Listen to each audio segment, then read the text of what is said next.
Good day, everyone, and welcome to today's webinar on director amendments. My name is Simon Fenyani from Corporate Education and Voluntary Compliance, and I'll be your facilitator for this session. Throughout the webinar, we encourage you to post any questions related to the topic in the comment section.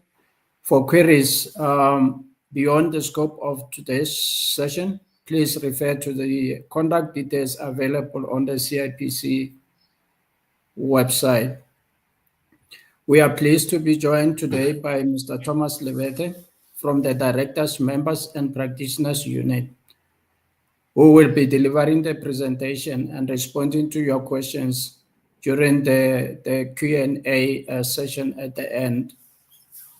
I'll now hand over to Mr. Thomas to start with his presentation. Over to you, Thomas.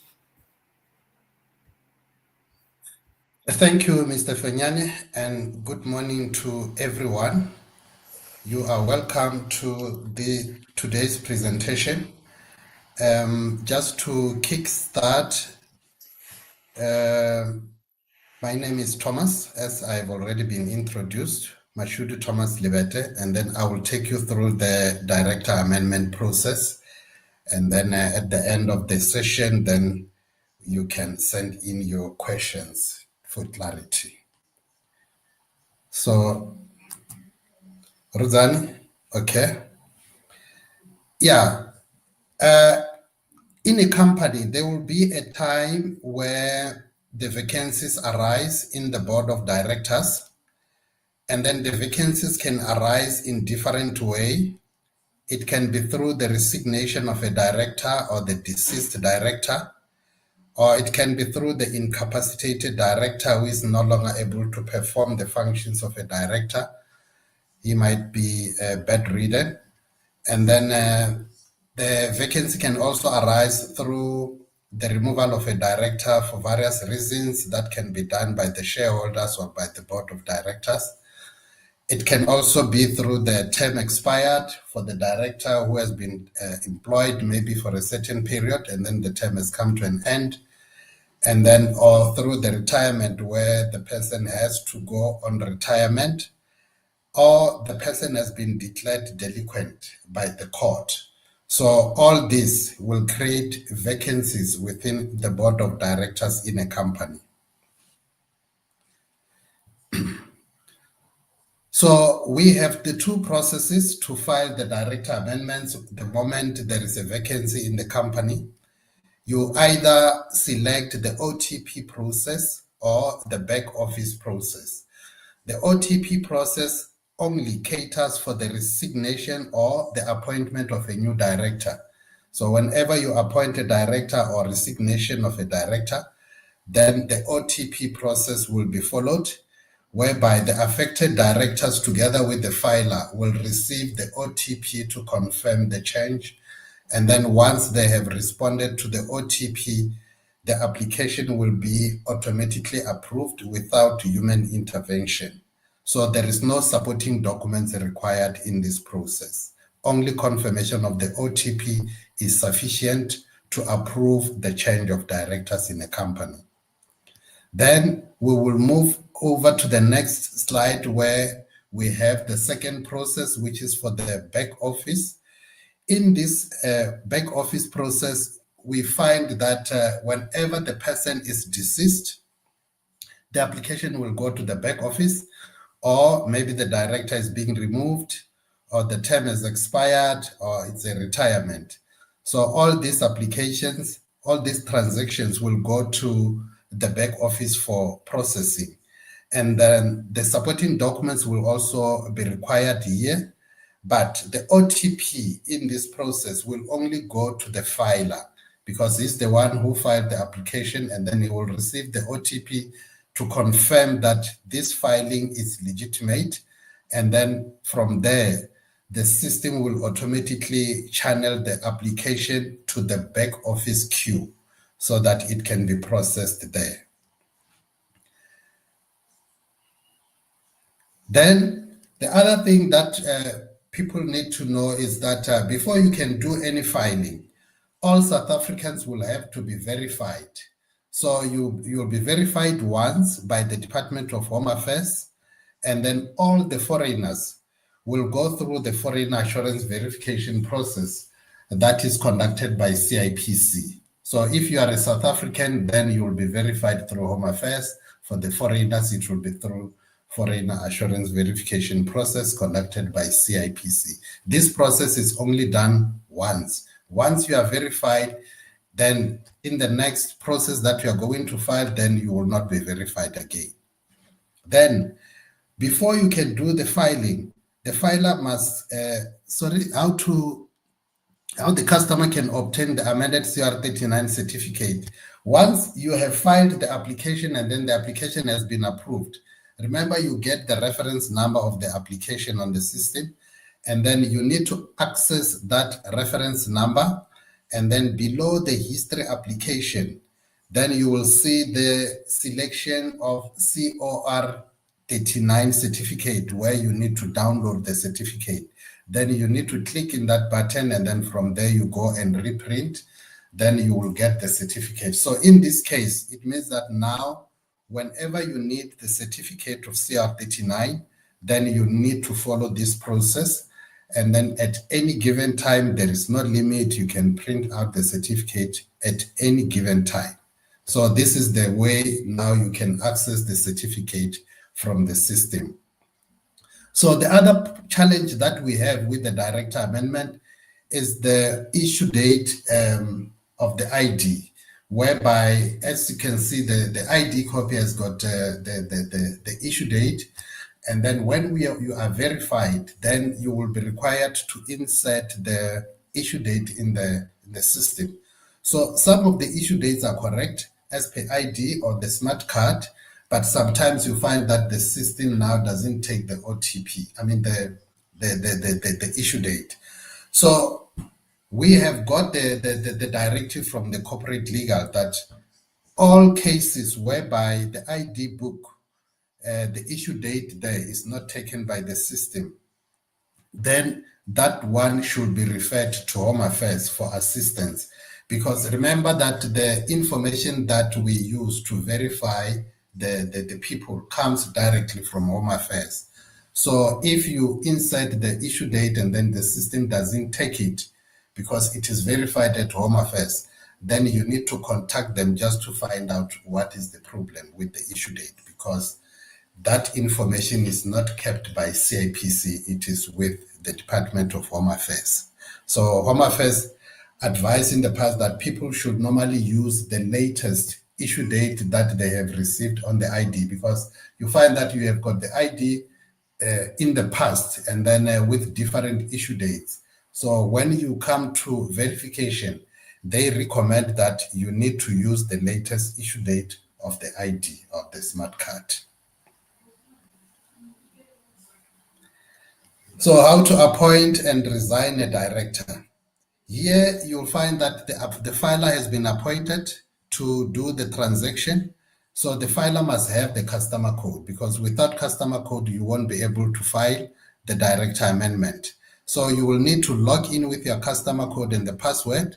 And then once you are on the website, then you will select the transact button on the top screen.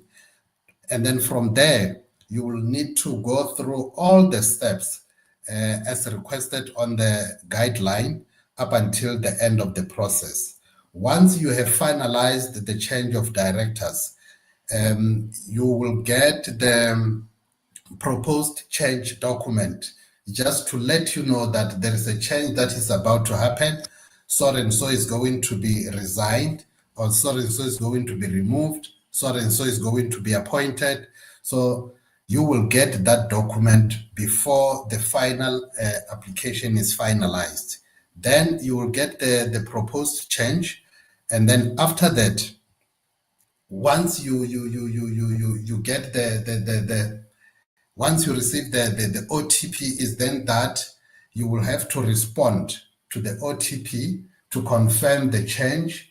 And then once you have responded to the change, the application will be auto-approved by the system, and then the certificate will automatically be sent to all the parties involved, which means that all the directors in the company, together with the filer, will receive the certificate. But if you want to download the certificate in future, then you will have to follow the process that I have indicated in the earlier slide. And remember that people, they are not supposed to file the manual CR39 anymore. We are no longer having a system to process manual CR39. So because we see a lot of inquiries whereby people want to change the directors, but they submitted the manual CR39. So since the 4th of December 2023, we have discontinued the manual CR39 when we introduced the new K2 system that is currently in place. So do not submit the manual application because it is not going to be processed. You need to file direct amendments based on the current K2 system, whereby you will have to go into the system and do all the changes. And then if it's a resignation or appointment, then the OTP will be issued to the affected directors. And remember that the OTP is valid for 96 hours, which means that the moment you receive the OTP, make sure that you respond to it immediately, because after 96 hours, it will expire, and then now you will have to refile again because you cannot use that OTP anymore.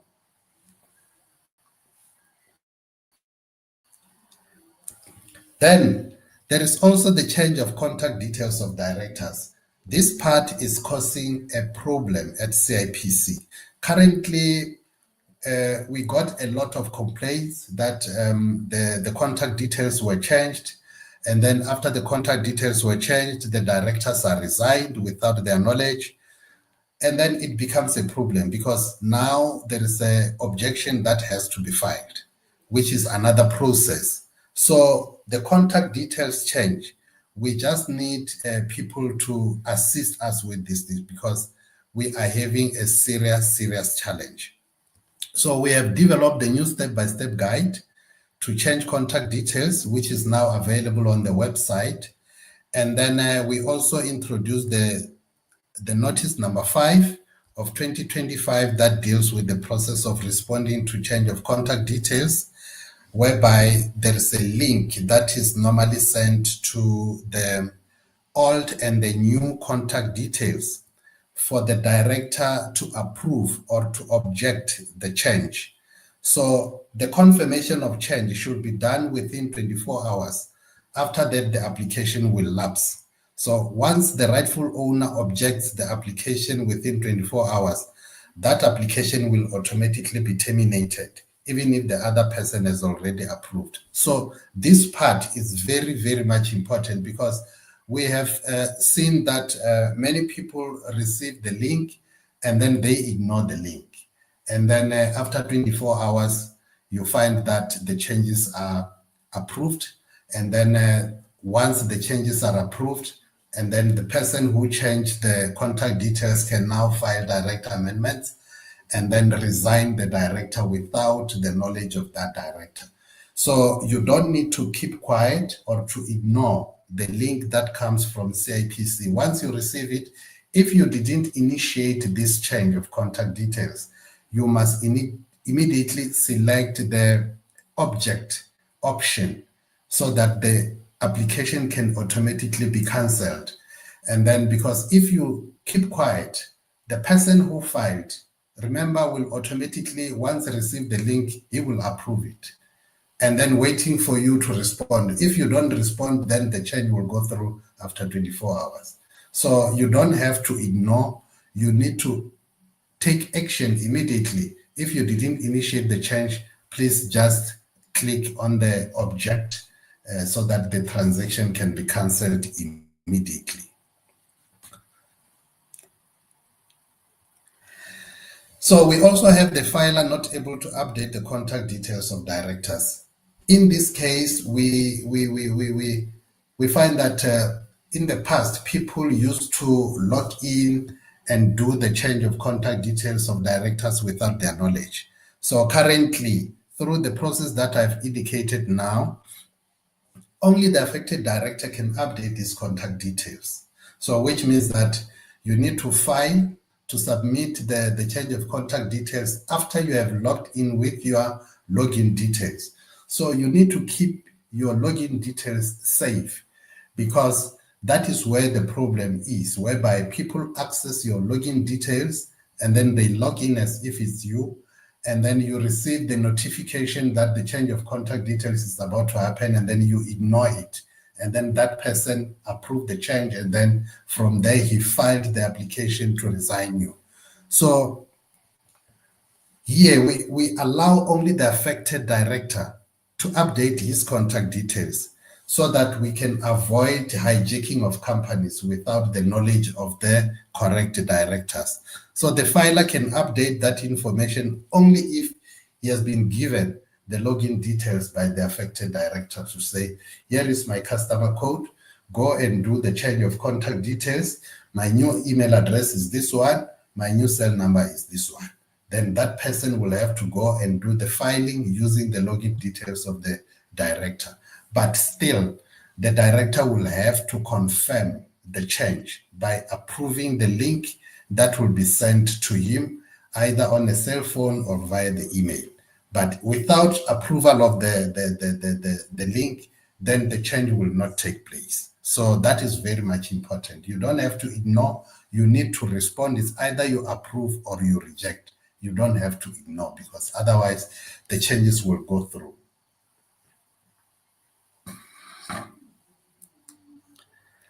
Customers not able to add the second name of the director on the system. So we have a situation where you find by the time the company was registered, and then the director was registered maybe with one name, or maybe the director has got 3 names, but only 2 names were registered. And then now when you go to the bank, you find that they don't accept the certificate with because it doesn't match with the ID copy. So where you find that the one name is missing, you need to go to our step-by-step guides. You will see there is a step-by-step guide that deal with that information, whereby you will have to update your name or surname, and then to include the second name or the third name on the certificate. Then you go into that step-by-step guide. It will guide you through up until the end. And remember that the change that you are requesting will only appear after you have responded to the OTP, because at the end of the transaction, the OTP will be sent to you to confirm the change. If you don't respond to the OTP, the change will not go through. So you have to respond to the OTP so that the change can be effected. So on the step-by-step guide, you will see on the step number 11, there will be a DHA full name update. You need to select that button, because that button will now retrieve information from the record of Home Affairs to show that instead of one name, the person has got 3 names. Then it will pull out the information from Home Affairs, and then that information will now appear on the certificate. So you need to proceed with the filing up until the end. And then once you are done, and then you have responded to the OTP, the certificate will be generated, and then it will now come with additional name as per the record at Home Affairs. So now everything will now be sorted with regard to the omission of one name.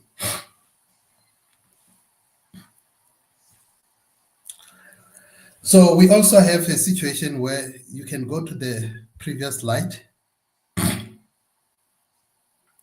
We also have the situation where the director resigned, but is not responding to the OTP. Remember that, as I've indicated in the past, that the resignation and appointment will only be approved by responding to the OTP. So if a person has resigned, the filing cannot go to the back office. There will be no resignation that will be processed at the back office, because you will remember I've indicated to you that at the back office, it will only be the deceased director, the removal of a director, the term expired of a director, or the retirement of a director. So those 4 will be processed at the back office. No resignation will be done at the back office. So the resignation and the appointment will only be approved by responding to the OTP. So where the director has resigned and is not providing the OTP, it means that now he's holding the company to a ransom. So the company may file an application to remove him as a director because he's refusing to respond to the OTP. So the removal process will have to be followed so that the person can be removed, whereby you will have to indicate the notice that was issued to that person, and then you will also have to indicate the resolution that was taken by either the board or the shareholders to remove the director. So that resolution is very important. It needs to come with the application so that we can see that who took the resolution to remove the director. Was it the board of the directors or was it the shareholders? So you need to provide that document as well. So the entire removal process will have to be followed, even though the person has resigned. He gave in the company the resignation letter, but now he refused to hand over the LT or to respond to the OTP in order to effect the change. Then the company will have to remove that person by following the normal removal process.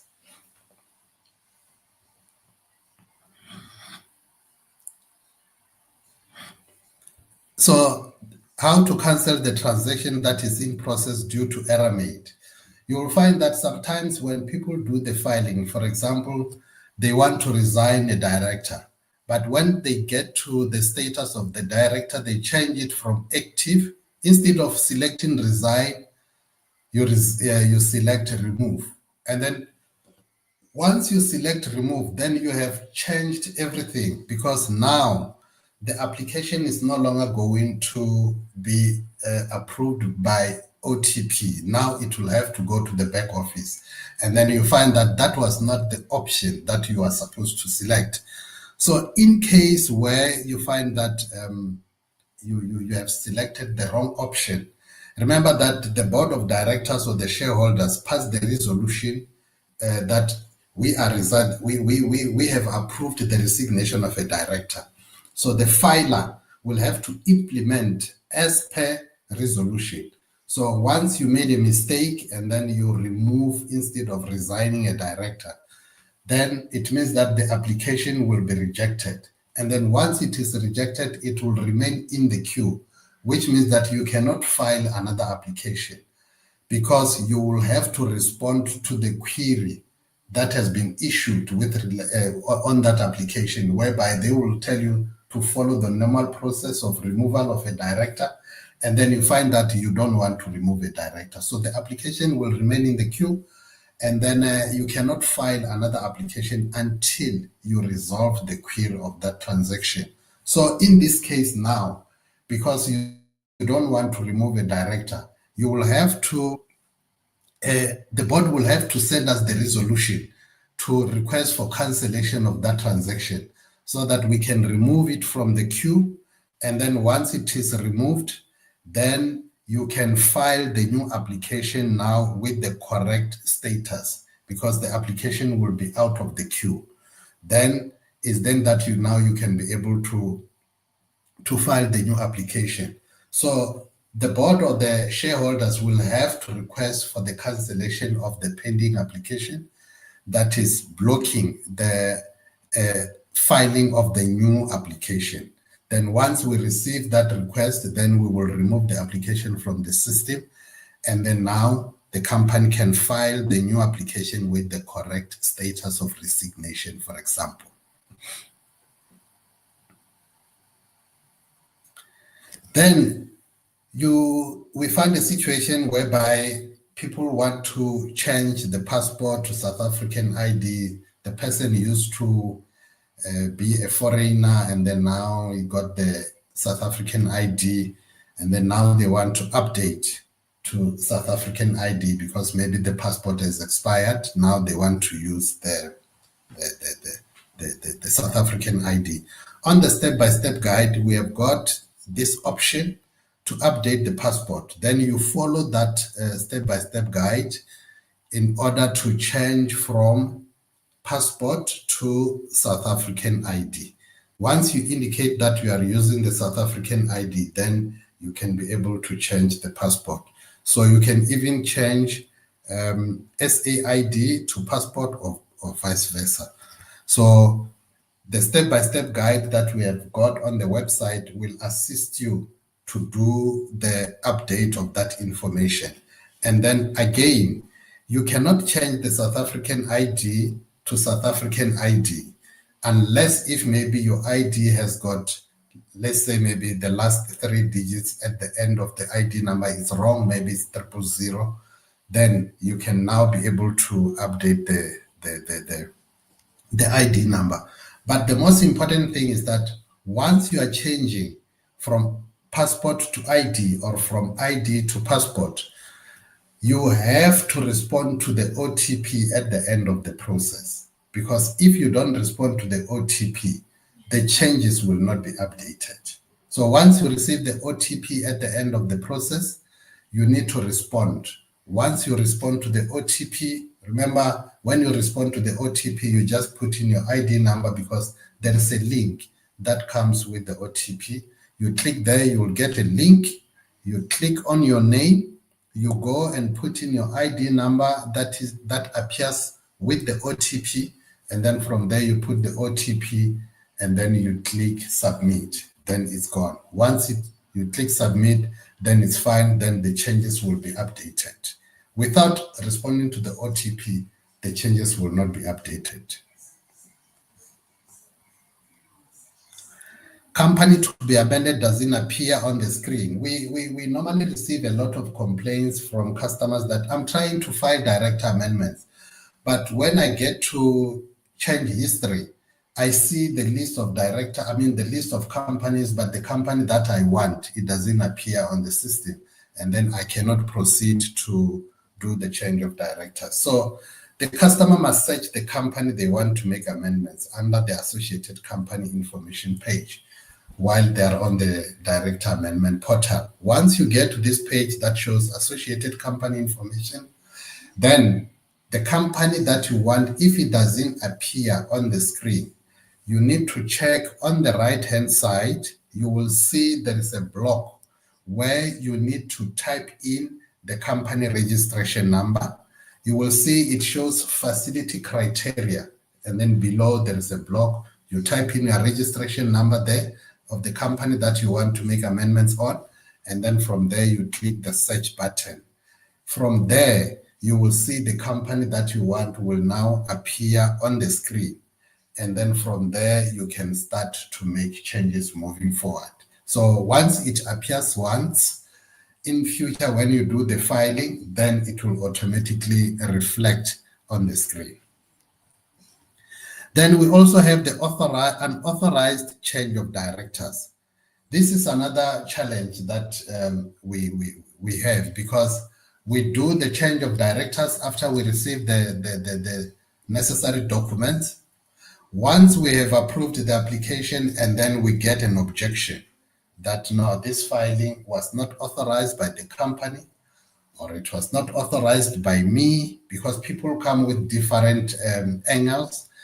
But the main fact is that the company itself, according to Companies Act, the Companies Act requires the company to file an objection within 10 business days after the changes were registered to challenge unlawful change of directors, not the individual, because we find a situation whereby the board of directors or the shareholders have removed the directors.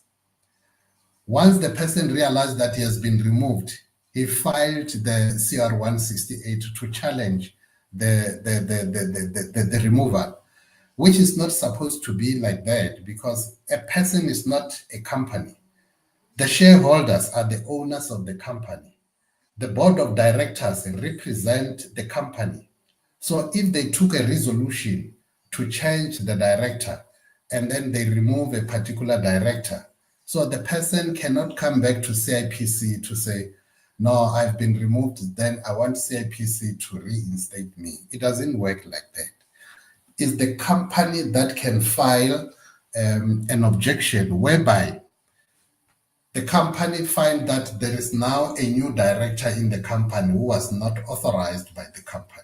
So because we find a lot of situation whereby people appoint themselves in the company without approval of the shareholders or the board of directors. So in that case, the company will file an objection so that we can remove the unlawfully appointed director. But that objection need to be filed within 10 business days after the change was made. So in terms of this subsection 7, a filing that has been challenged in terms of the above subsection 6 is a nullity and must be removed from the register, which means that once we receive this objection, the change that was made will become nullified after we have reversed that change. So once the person has been removed, and then we receive the objection, and then that objection is approved. Once the objection is approved, that person cannot come back again and say, no, but the objection was wrong. It doesn't work like that. If you have been removed, and then we receive the objection, and then we find that the objection is approved, you cannot come back and say, no, that filing of CR 168 was wrong, and then I also need to file my 168. 168 form cannot challenge another COR 168. And furthermore, the COR 168 cannot be used to settle the disputes of directors. Because once there are disputes within the directors, you find that they start to file different CR 168. One will file CR 168 and the other one also file 168, which is not the way they need to resolve their disputes. CR 168 is only used by the company to challenge unlawfully filing that was submitted to CIPC. That's all. That is the intention of CR 168. Other than that, if people have got their own disputes, then they need to use different forum, not CIPC, in order to resolve such disputes that they've got in the company. So disputes should be referred to either company's tribunal or they may refer to court. So once those institutions have looked into the matter, they will issue the order to CIPC to say, CIPC, here is the order that you need to implement for this company. So and so need to be removed as directors, or so and so need to be reinstated as directors. So once there are some disputes within the company, CIPC now distance itself from the disputes, and then we wait for the company or the directors or the shareholders to resolve their disputes through court or company's tribunal. We are not involved in the problems that they've got. So in the meantime, we will have to freeze the application from the company so that we don't have to move back and forth, appointing, removing. Then we will put a stop on the company so that there is no any other further filing up until the court give a ruling or the company's tribunal give a ruling on the matter. Then once we get the order, then we will implement it, and then we know that these are now the correct directors that we have on our records. So this is the part of objection that people should follow, not to use it in a different way. So currently we have got important notice on the website. As I've already indicated, I want you to go and have a look on these practice notices because I cannot share with you right now, but you can go and access them on the website, and then you will go through and then understand what is exactly required under this particular practice notice. So the first notice, which is notice number 3, is the companies and their stakeholders in disputes. That is the one that I was highlighting just now, whereby the companies the directors or the shareholders that got some disputes, and then they're using the CR 168 to settle the scores. So, which is wrong. So they need to refer their disputes to either company's tribunal or to High Court, so that CIPC can be served with the notice or the order to implement whatever decision that has been taken by the court. So we leave everything to the directors and to the shareholders to resolve their disputes. And then in that process, we freeze any filing within that company up until we get the direction from the court or from the company's tribunal. So this is the notice that has been issued recently. You need to go through and get more information as to what exactly is expected from the company. We also have the notice number 37. The non-response on the link of director's change of contact details is the one that I've already touched, whereby they give you the process of responding to the link that is sent to the director once the change of contact details has been requested to be changed. So the non-response, that is where there is a problem. Once there is a non-response, people end up being resigned from the company without their approval. So if you go through this notice number 37 of 2025, it will tell you exactly what is expected from the directors with regard to the change of contact details.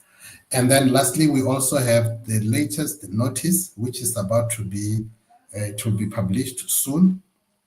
I decided to share this with you so that you will be aware that this is something that is coming. It's notice number 49 of 2025, the change of director's contact details. So this one is the same as the information that I've already indicated to you. But here we are trying to emphasize that under this notice, remember, there will be 3 issues that will happen. Firstly, it will be the director approval of the change of contact details.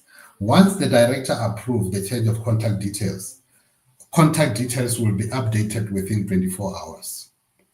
The second thing is that once the director objects the change of contact details because he didn't initiate that change, he's not approving the change. Once the director objects the change, within 24 hours, the contact details will be cancelled immediately, which means that no change will be updated once the director has objected to the change. And the third option is when there is no response at all.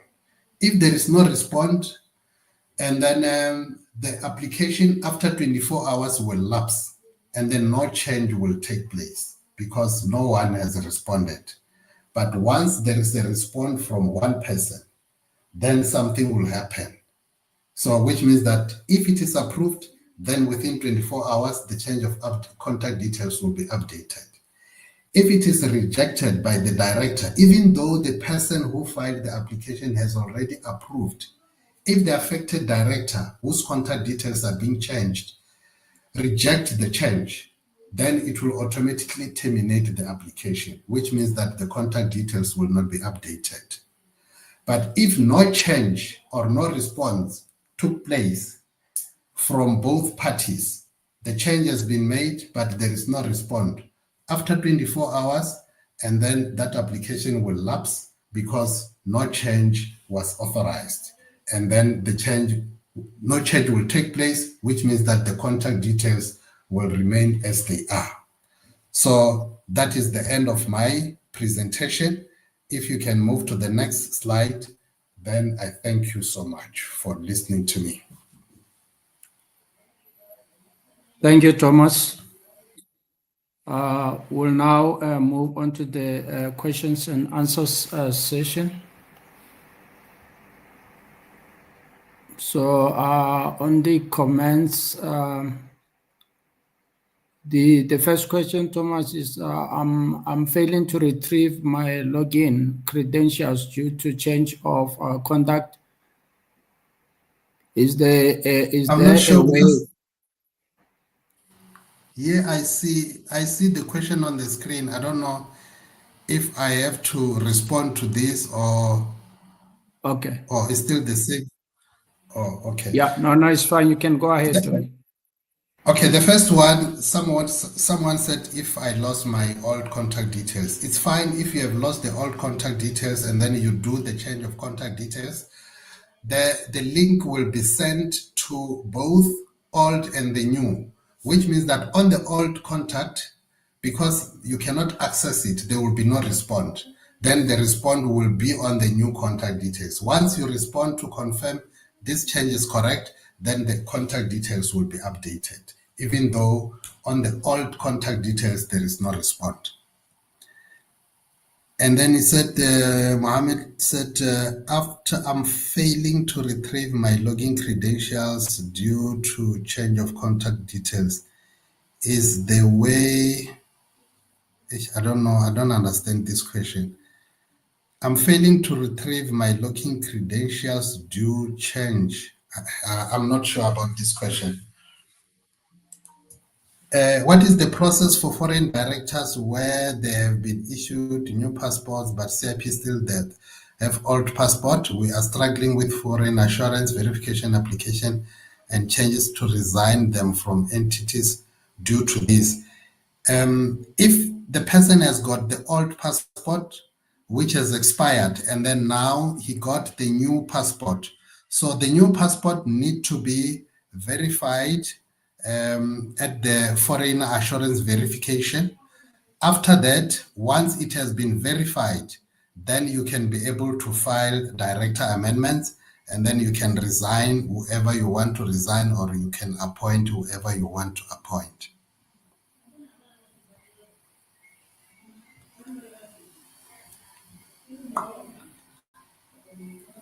So Hope, what if the old contact details are lost? As I've already responded to this one, even though the old contacts are lost, when you do the director change, contact details change, the link will be sent to the old contacts, even though you lost it, and then as well as to the new contacts that you have indicated.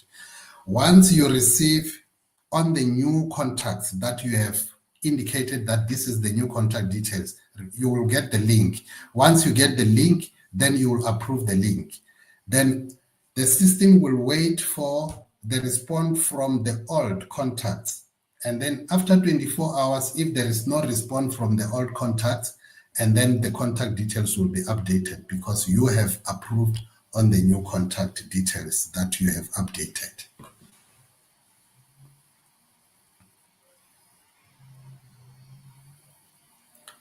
What happens if they don't have access to old details? Yes, it doesn't matter even if you don't have access to the old details, as long as you have responded on the new contact that you have captured. Once you receive the link and then you responded by approving the change of contact details, then after 24 hours, because there will be no response from the old contacts, then the change will be updated as you have approved.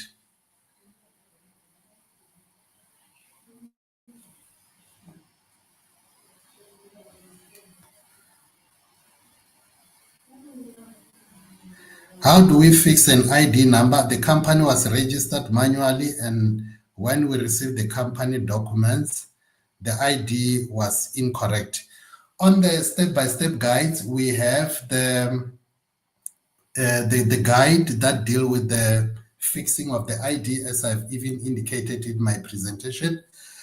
You can go to step-by-step guide to update invalid SAID. You will select that option and then you go through the step-by-step process. And then at the end of the process, then you will be able to receive the OTP. Once you respond to the OTP to confirm the change that you made, then the ID will become updated.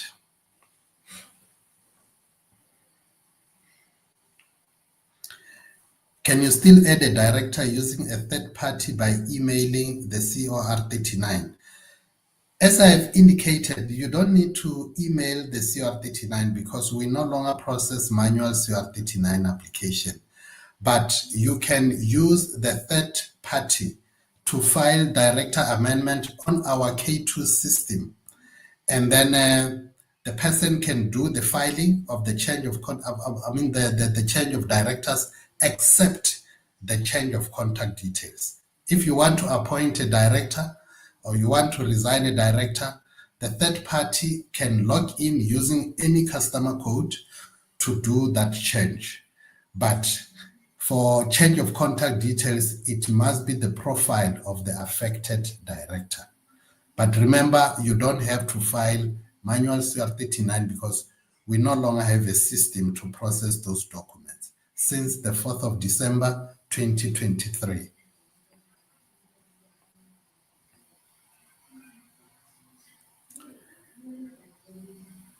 Where exactly are we supposed to change our details? I can change my own details, but I cannot change on the companies that I am a director of.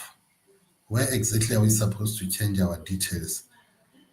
You will see when you file the director amendments, you will navigate on the options where there is a director amendments. Below the director amendments, it's a director change of contact details. Then that is where you need to select that option in order to update the contact details of the director. Then you will have to select that option, and then it's a very short step-by-step process. You select that, it won't even take you 5 minutes to finish. Then you select that option, and then you go through the step-by-step, and then you put in the information that you want to change, and then after that, you will receive the link. After the link, you respond to the link, and then if you respond to the link, you approve the change. Then you are not going to get the changes immediately. You will have to wait for 24 hours, and then after 24 hours, the contact details that you have requested will now be updated.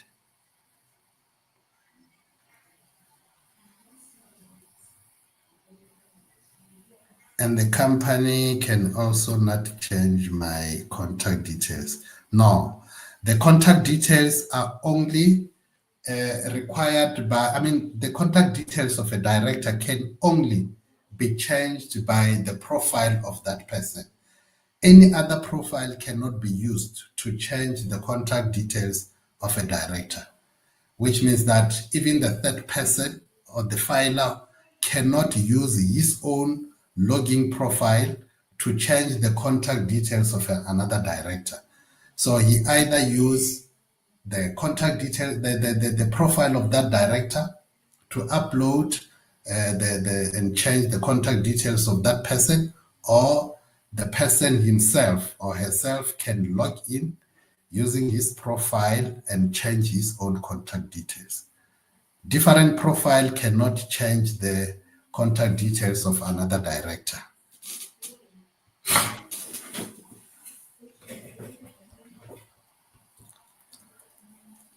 I registered a new company on Biz Portal, but the surname on the new registration certificate is not correct as it is appearing on my ID. Yes, if you have registered a company and then you find the certificate, the surname there is not correct, then you can still follow the step-by-step guide on the website to update the name and the surname of a director. You go through that process. You will get the link of Home Affairs where you will have to click so that the system can pull the correct information from Home Affairs, and then it will show the correct surname only after you have responded to the OTP. Because if you don't respond to the OTP, the system will not make any update on the changes that you have requested. So once you have finalized the transaction, you will receive the OTP. You don't have to ignore the OTP. You must respond to the OTP. Once you respond to the OTP, the changes that you have requested will now be updated.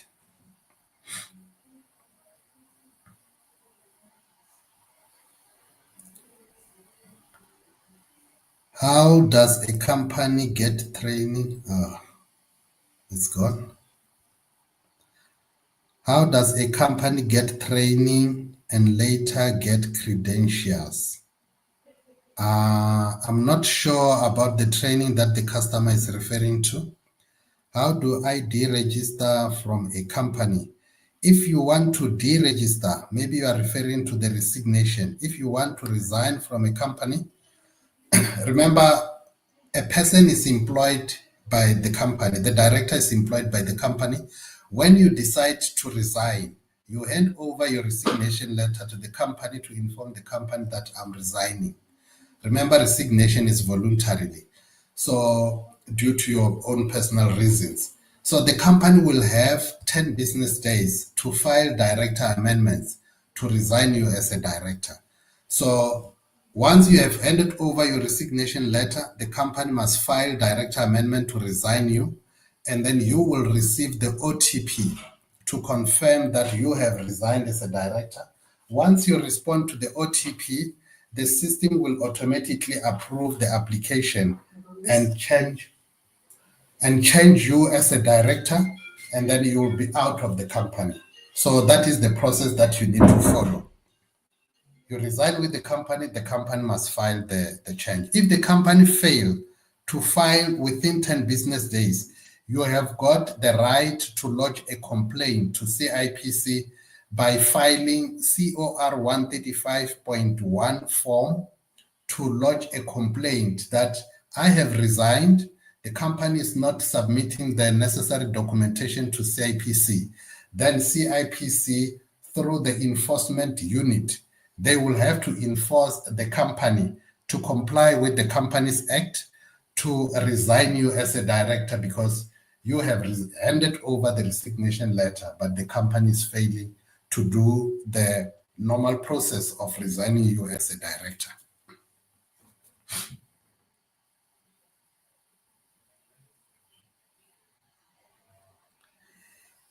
If a director signs a resignation letter, like in the first quarter of 2024, but the company doesn't lodge with the CIPC at the time, if they lodge in 2025, will it be processed without penalties in 2025? Yes, as I've already indicated, the company has got 10 business days after there is a vacancy in the company to fill that vacancy or to file necessary documents to CIPC to change the directors. So if the company fails to respond to the resignation of a director, as I've already indicated, the director can submit a complaint by CR 135 form. But if the company ultimately submitted the documents, as you have indicated here, in 2025, there are no penalties charged. It's just an administration process that we need the companies to comply with, not to sit down with the transaction whereby the director has resigned but the company is not submitting the necessary applications. But if they do submit, even if it's after 10 business days, there will be no penalties as per Companies Act. There is no penalties that will be enforced to the company. The changes will still be processed as they have been submitted. And then the person who resigned will now be resigned, even though the 10 days has already lapsed.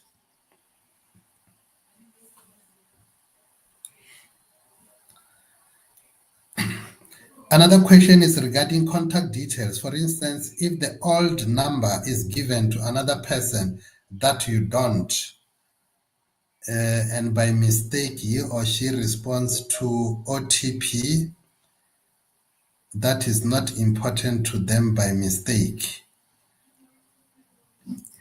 Yeah, remember, if the person, the contact number has been given to another person, I don't think the person will approve the change of contact details once he receives the link, because that person never initiated the change of directors. Obviously, once he received the link with approval and objection, he can object the filing or he can just ignore.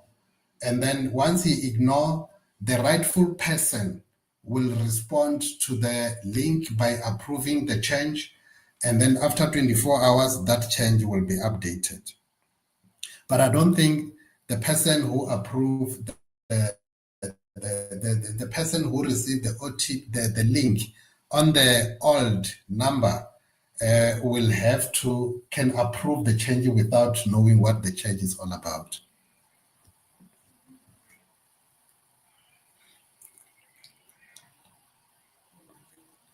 How does a new director get to be registered in a new company without existing director consent? What happened is that any customer code can be used to file director amendment. So what normally happens, you find that where we find the objections, you find that the filer,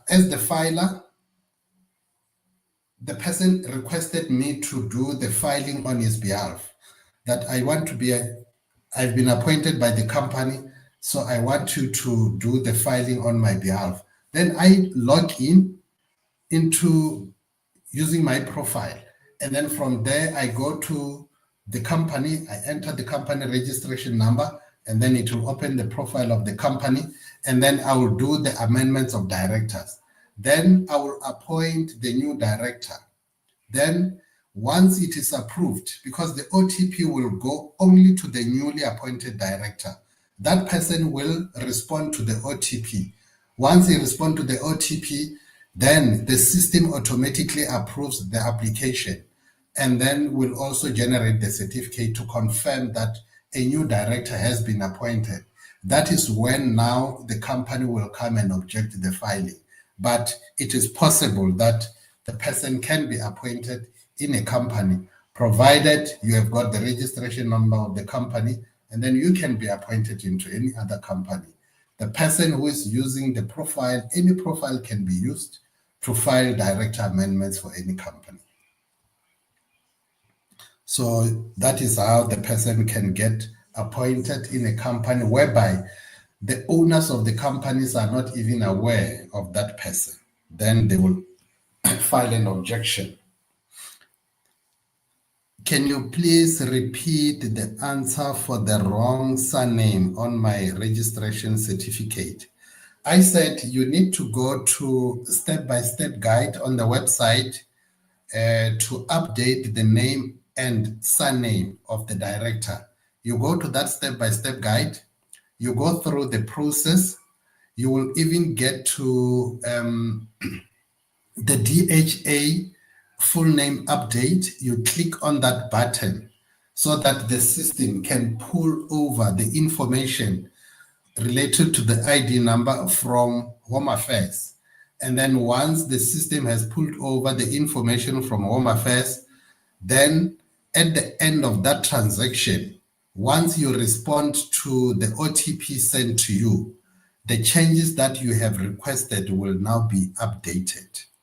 I hope I've answered your question. But if you don't respond to the OTP, the change that you have requested will not be updated. Moses said, how do you do if your company is deregistered? Once the company is deregistered, remember you cannot make any changes of directors. So you need to reinstate the company first. Once the company is reinstated, then you can be able to file director amendments. But if it is deregistered, no change will take place at all.